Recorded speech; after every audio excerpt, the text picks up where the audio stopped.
In the days following my last vlog, I had decided to go back to Pico to discover in more depth this intriguing island.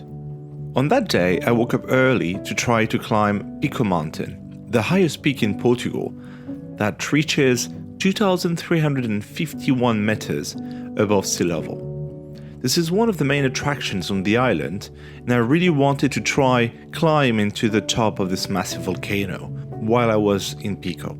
Hi guys, so I just bought some stuff to eat while I'm going up the mountain, and now I just need to find a Casa da Montaña to start the trail and pay also.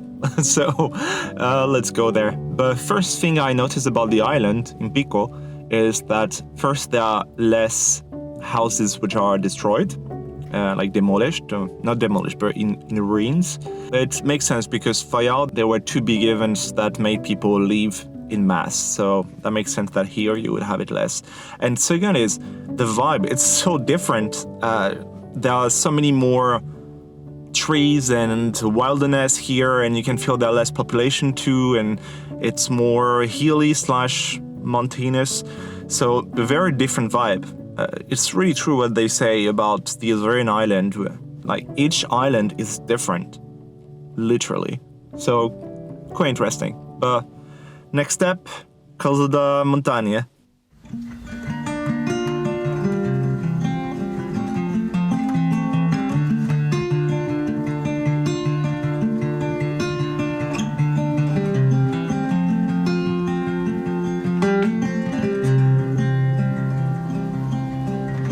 Help me out, my long lost friend.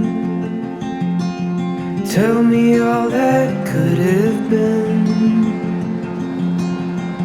And if I start to lose myself, a secret I can never. Okay, a little stop on the way to a Casa da Montaña because I saw there was written Mirador, so it's a viewpoint, and that's quite nice. You can see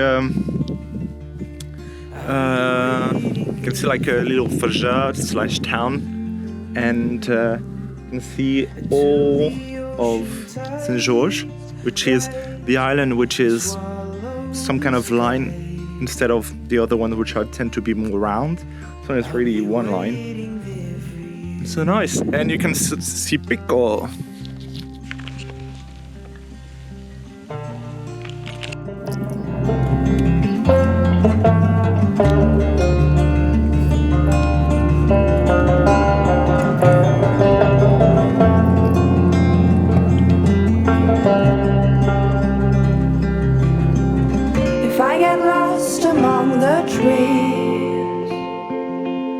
Could they keep me company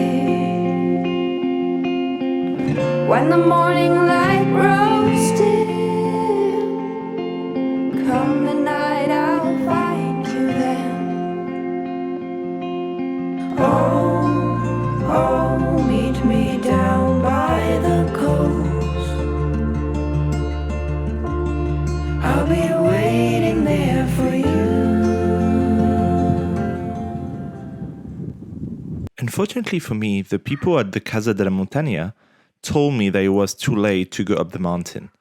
With the weather starting to sour and the 7 hours it took to do the hike, they advised me to try again at another time.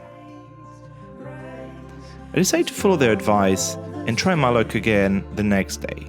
But in the meantime, it was only 12:30 and I still wanted to discover the island that day. For this reason, I started going down the mountain direction of Madalena when I stopped not far from a small volcanic cone that I had previously noticed. I was curious to see what the locals were using these for. The way down from the Pico mountain, I stopped by to one of the small calderas because I was interested in knowing what was inside. And you know what's inside? It's a place for cattle. So you got what is very distinctly a caldera, and you use it for cows. I find that amazing, only in the Azores. After taking a few pictures, I was on my way back to Madalena, the capital of Pico Island. as I still had time that day, I decided to change my plan and go visit the second most famous attraction of the island, a massive cave system called a Gruta das Torres, that is on the UNESCO World Heritage List.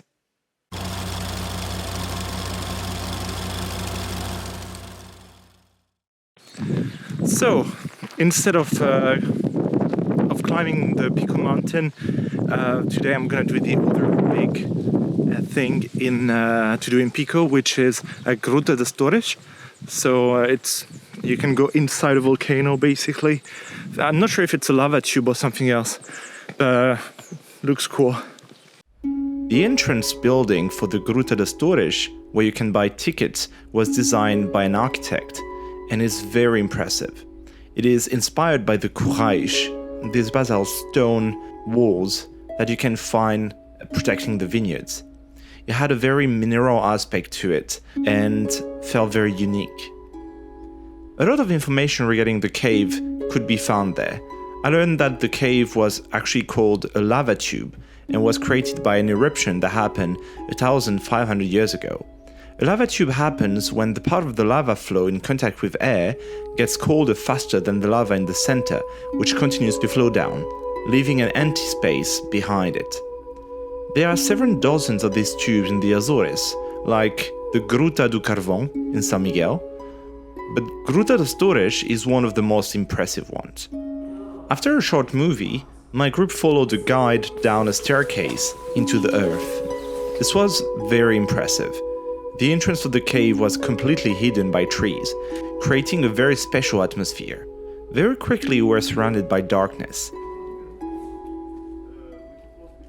And we discovered a completely new world, full of stalactites, yellow microorganisms, and water dripping. What was the most impressive was the sheer size of the cave, as well as the utter silence reigning here. It felt like we were outside time.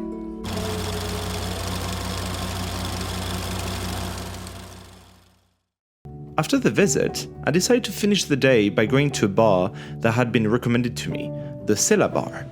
It was very cool. The architecture and setting were very nice and cozy, and I watched the sunset there with a glass of Pico wine. The Sela Bar is a very trendy place on the island, and it is always better to book in advance. I got quite lucky and they had some spots available, so I managed to have a good time there. All the producers of wine in the Azores, or close to all of them, can be found there, and the food is pretty good, so it's a good way to get a proper introduction to the food and wine scene in the archipelago. With an amazing view on both the sea and the neighboring fire on one side, and Pico Mountain on the other side, it is the perfect place to finish a day, and what a day it was! If I didn't manage to climb Pico, I was amazed by the Gruta das Torres, which left a strong impression on me. In the end, I never managed to actually try again climbing Pico Mountain due to a very persistent bad weather at the top, but many other wonders were waiting for me on the island. If you like this episode, don't hesitate to subscribe or leave a comment, or just like the video and share it with your friends. That would definitely help the channel grow, which would be super helpful. On this, I wish you a great day, and I see you in the next one that should come very, very soon. Tschüss!